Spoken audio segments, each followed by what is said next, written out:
Following on from my video of a couple of weeks ago where I compared the RX1R with the Sony A7CR for urban, street and travel photography, I took the A7CR to Mexico and used it exclusively for my travel photography. And in this video, I'm going to let you know what my thoughts are on using it for a week solid as my exclusive camera.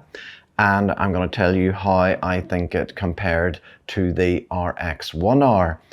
I took this one previously on a trip to New York and used it exclusively for a week. So if you'd like to watch that video, it's linked above just now. But for this video, we're going to be talking about the A7CR.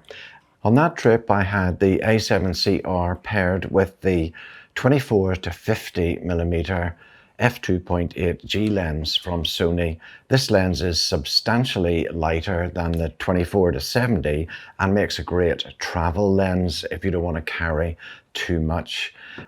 I used this lens and camera combination exclusively for the week, and let's have a look at how I got on with it. Although this lens is a 24 to 50 instead of a 24 to 70, yet because of the 61 megapixel sensor that we have in the A7CR, that does allow you to crop in a little bit. You could even, if you prefer to see things in camera, switch to APS-C mode, and then you would be able to zoom in to the equivalent of about 75 millimeters and still have a good megapixel count on that. So this lens, as you can see, it fits the A7CR pretty well. It's not too heavy. It fits in my little Air day sling, and so I was able to carry it around on holiday without it being too cumbersome or get in the way of activities that I wanted to be involved in.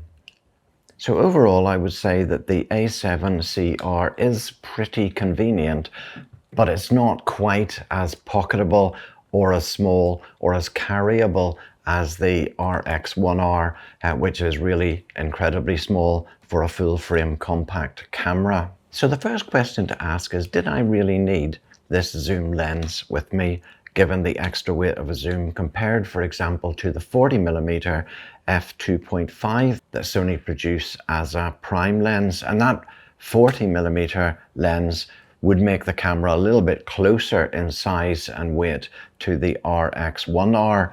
So looking at the images that made it into my final album, that is, I cut them down to just 24 images, and of that 24, 12 of them were shot at the wide end of the zoom range here of 24 millimeters. 5 of them were shot at 50 millimeters, and 7 of them were shot somewhere in between. 2/3 of them were shot at 35 millimeters or below. So what I would conclude from that is that when I'm using a camera for travel, when I'm using it on holiday, I tend to shoot more at the wider end of the zoom range. So for me, I would either take a zoom lens or I would take a pretty wide angle prime lens. Your style may vary from mine, and if you're using a zoom lens or you use multiple lenses while you're away on travel, I would encourage you to have a look at the images when you get back home and see what focal lengths you used most frequently. It can be very revealing and say quite a lot about your own style and what would be the best lenses for you to take with you. So how well did the camera perform on holiday? Well, first of all, the dynamic range of this camera and sensor was excellent in my opinion. I used highlight priority and shot some sunrises, and really I didn't blow out the highlights at all in doing that, and they really were possible to bring up the shadows and make a really nice image. If you can hear some noise in the background, I do apologize. My cat is being a serious nuisance at the moment. The 61 megapixel sensor was excellent, meaning that I could crop in where I needed to and reframe after the fact without any loss of quality whatsoever. So I really like the sensor, both in terms of its dynamic range and also its resolution, both of which are excellent. The camera has a flip out screen, which means that you can flip it out to the side and turn it up to the angle that you want, or you can have it on the back just as a normal LCD screen. But I prefer the screen that's on my RX1, which is a flip up screen, which I just find easier to use for photography. The benefit of the flip out screen is that if you're filming yourself, you can see what you're filming by making the screen face forwards in the direction that the camera is shooting. But since I'm not really using this camera for video and I'm not doing selfies with it, I would prefer just to have the flip up screen that is standard on the RX1R. That's not a big deal though. It's just a minor niggle, I suppose, of what I would ideally like. If I was to change the RX1R, this is a Mark II, if I was to go to the Mark III, well then the screen doesn't flip out at all. It's a fixed screen, and I would find that very much more restrictive. I like having the ability to either flip out or flip up. Either of them is good from my point of view. So the camera was great on holiday. I really enjoyed using it. It's very capable. If I compare it with the RX1R, I would say that it's not as pocketable.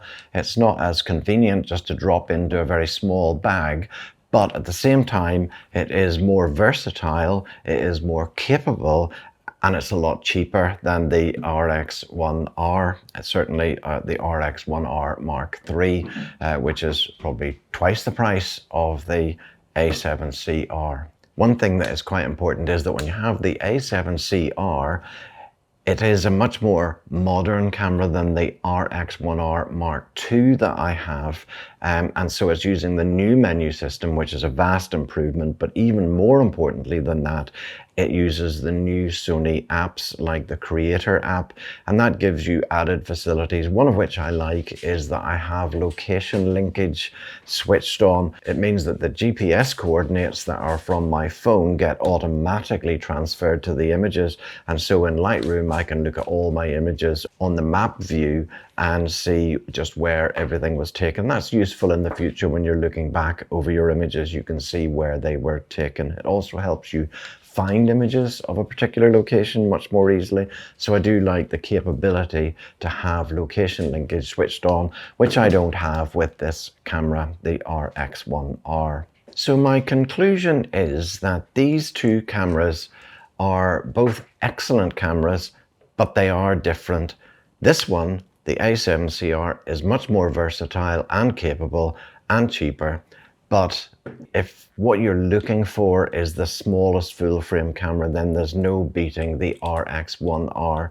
Sony have managed to get the lens extremely close to the sensor on this one, which means that the whole lens, I mean, this is an f2 35mm lens, and it's really so incredibly compact, and you couldn't achieve that with an interchangeable mount using the FE mount system. So it's a special construction here that is done very, very accurately and precisely in order to make this lens and full frame sensor work as well as they do. And it also even has a macro mode on it, so it's quite versatile, really. So my conclusion is that the two cameras are different. If what you really want is the tiny, smallest full frame camera, then this is the one to go for. But if you want perhaps better value for money, more flexibility, more capability, and more modern in terms of its interface, its menu system, and the apps that work with it, then this camera is a really great option for you, and I would have no hesitation recommending it to anyone who wants to use it, either as an everyday camera or as a travel camera or for street photography. It's just excellent, and it is so much smaller than carrying some of the larger Sony bodies around with you. So I hope you find that interesting. I quite like working with a prime lens, so I've just recently acquired this Sony f2 28mm FE lens. It's light, it's really small. If you just look at it here, you can see how much smaller it is than the 24 to 50, yet it has an f2 aperture as opposed to the f2.8 that I have on the zoom lens. So I'm going to try out this lens and see how well it pairs with the camera. If I just quickly put it onto the A7CR body here, then I can give you an idea of just how it looks. That's it on the camera. It really makes it quite small. We're getting into the realm of something similar here. This is a 28mm f2 lens. This is a 35mm f2 lens, and there is a similarity between them. So I'm going to let you know, if my cat can stay out of the way, how well I got on with this lens, taking it out and about in London to try some urban photography. So if you want to catch that one, then subscribe to the channel, and I'll see you in the next one. And I'm sure so will my cat.